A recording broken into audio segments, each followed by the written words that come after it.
विधिमंडळात मांडण्यापेक्षा विरोधी पक्ष हा आता विरोधी पक्षनेता पदावरून जे की कायदेशीरदृष्ट्या त्याच्यासाठी ते पात्र नाही आहे, तरी त्याला ते इश्यू करत आहे. त्याच्यावरून त्यांनी काल चहापानाचा बहिष्कार टाकला आणि चर्चेला आले नाही.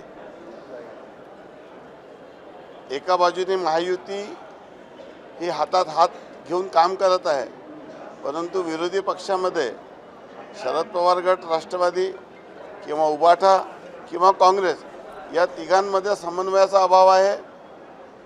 जरी त्यांना विरोधी पक्षनेतापद मिळालं असतं तरी तीन पार्टीमध्ये त्याच्यामध्ये एकमत होऊ शकत नाही.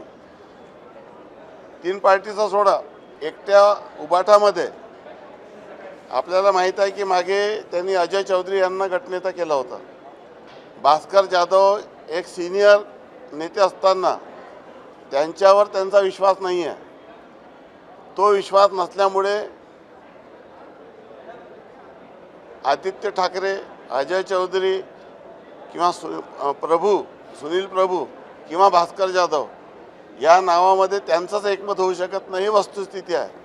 आणि त्यामुळे ही भानगड करण्यापेक्षा जनतेचे प्रश्न त्यांनी विधिमंडळात मांडले पाहिजे, सभागृहात यायला पाहिजे, सरकारचं कुठे चुकत असेल ती चूक लक्षात आणून द्यायला पाहिजे, शेतकऱ्यांचे प्रश्न, सर्वसामान्यांचे प्रश्न विधिमंडळात मांडले पाहिजे आणि विरोधी पक्षनेत्याच्या भानगडीत न पडलेलं त्यांना जास्त योग्य राहील असं माझं म्हणणं आहे. महाविकास आघाडीची सरकार असताना जेव्हा उद्धवजी मुख्यमंत्री झाले तेव्हा एकाच घरी मुख्यमंत्रीपद आणि दुसऱ्या मुलाला मंत्रिपद त्यांनी दिलं. सुभाष देसाई आणि अनिल परब या चारही लोकांना त्यांनी मंत्रिपद दिलं. जेवढे अपक्षाचे कोट्याचे मंत्री होते, जे महाविकास आघाडीमध्ये तिन्ही पक्षाला शेअर करायला पाहिजे होतं, ते एकटे उद्धवजी ठाकरे यांनी स्वतःच्या कोट्यातून दिलं. त्यामुळे अनेक लोकांवर त्या माध्यमातून अन्याय झाला आणि ही जी रिॲक्शन झाली 20 तारखेला, त्याच्यामागे त्यांनी घेतलेले हे चुकीचे निर्णय हे देखील कारणीभूत राहिले. हे प्रत्येकाला मान्य करावं लागेल. शेतकऱ्यांच्या बाजूने शासन खंबीरपणे उभं आहे. जे जे वचनं आम्ही शेतकऱ्यांना दिले होते ते आम्ही टप्प्याटप्प्याने पूर्ण करत आहोत. विशेष करून आपल्या सर्वांना माहितीसाठी सांगतो की 7.5 हजारपर्यंत जे कृषी पंपाचं बिल आपण माफ केलं, त्याचा सरकारवर जो बोजा आहे तो सुमारे 27,000 कोटीचा यावर्षी गेलेला आहे. तरी देखील शेतकऱ्यांपासून कुठल्या इलेक्ट्रिक बिलची वसुली काँग्रेसच्या सरकारप्रमाणे आपण करत नाही आहोत.